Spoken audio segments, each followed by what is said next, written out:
Tara guys, at samahan niyo muna ako ulit sa aking mini vlog. Dito pa nga din to sa Pangasinan guys. Ngayong araw naman ay sasamahan niyo kami mamasyal ng aking kumare. Ipapasyal ko nga siya dito sa aming munting barangay at sa kabilang barangay din sa Pakalat River. Noong time na to guys ay sarado ang Pakalat River, kaya mamamasyal na lang kami doon at magpicture-picture na lang. Pero susubukan pa din namin, baka pwede namang makiusap na maligo kami kahit saglit lang, dalawa lang naman kami. So heto na nga guys, kahit wala pa kaming masyadong pahinga at hindi pa kumpleto ang tulog namin, gora na agad kahit ang aga-aga pa. Bago kasi kami umuwi dito ay planado ko na kung saan ko siya ipapasyal. So ayan, dahil taga Nagilayan West ako, sa Nagilayan West kami magsisimulang maglakad. Walking na nga lang muna ang gagawin namin dahil hindi pa naka-move on mga katawan namin sa biyahe at sa puya. Bahala na nga kung saan kami makarating dahil laban na laban naman yung kumari ko sa lakaran.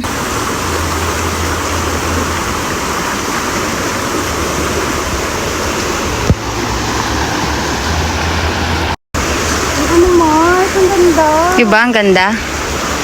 Gusto mo dyan na lang tayo magligo. And guys, ang ganda ng ilog, ang linaw.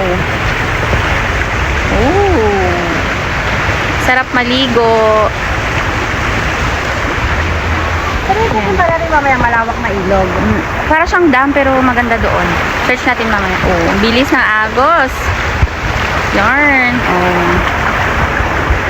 Gusto niyo nang tumalon, sarap daw maligo. Magpapagasa ng plato. Oh, diba? Oh. Diyan na talaga sila naglalaba, Mars. Oh, diba? Ang ganda. Akala na ako, Ma. Hindi na ako. Oh, sige, di punta ka dito sa kabila. Lakad ka doon sa kabila.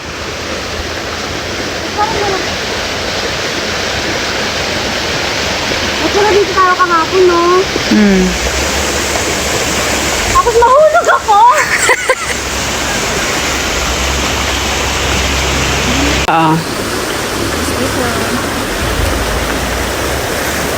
Lino pa ng ano dito.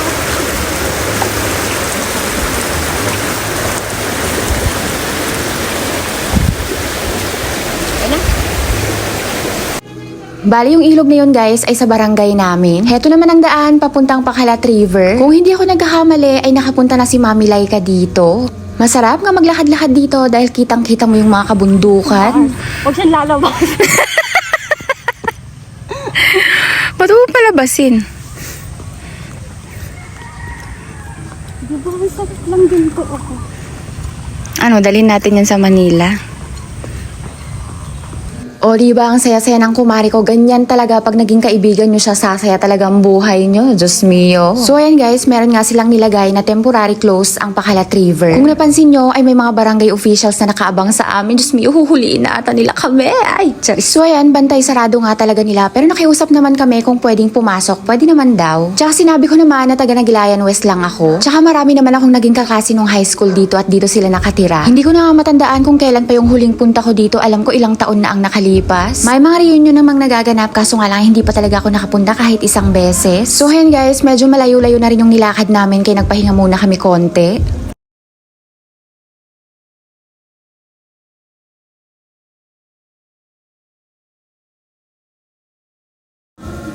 Bali, ang tinambayan namin na waiting shed guys ay parte na yan ng Barangay Pakalat. Napansin nga namin na napakahina pala ng signal ng smart dyan. Ito nagdilaw na siya, Mars. Ayan, malapit nang anihin yan, Mars. Malapit na yan? Malapit nang i-harvest. Grabe ka naman. Kasi nagdilaw na siya eh. Dilinis yung kaya. Sa taniman na yan, Mars. Trinactor. Trinactor.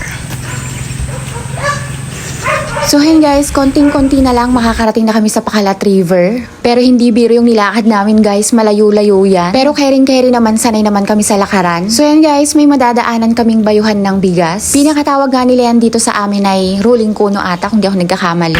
Yan! Malapit na kami sa katotohanan, di kami napagod. Ang ganda kasi ng tanaw eh. Char! Yee! Yan. Dito na Pinigiling na ang palay.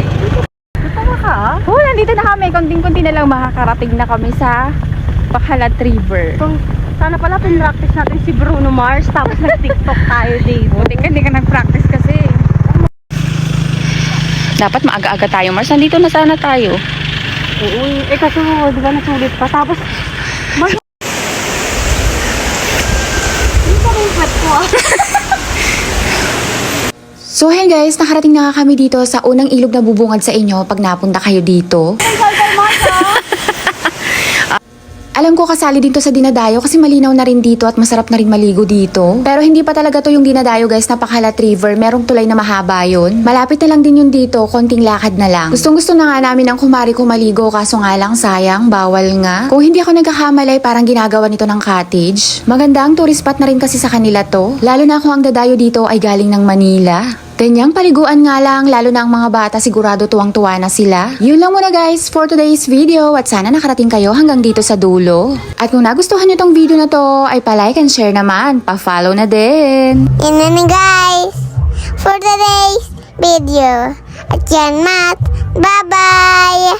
Isa ka din ba sa naghahanap ng authorized distributor ng I Am Amazing Pure Organic Barley? Or naghahanap ka ng mabibilhan online kaso nga lang nag-aalangan ka kasi baka makabili ka ng fake? Good news guys, dahil isa akong authorized distributor ng I Am. Pwede nyo pong hingiin ang picture ng aking ID through Messenger para ma-scan ninyo at makasiguradong legit. Sa mga hindi po nakakaalam, sila po ang Board of Directors, founder at owner ng I Am Worldwide. Nationwide at international po ang ating shipment. Ako po mismo ang magpapack at magpapaship para makarating sa inyo ang authentic na Amazing Pure Organic Barley. Para po sa gustong mag-avail at magpa-member, i-direct message nyo lang po ako sa aking personal account. Available din po si I Am Amazing Pure Organic Barley at iba pang product ni I Am Worldwide sa aking TikTok shop at sa aking shop sa Shopee. Ilalagay ko po ang mga links sa comment section maging ang aking personal account.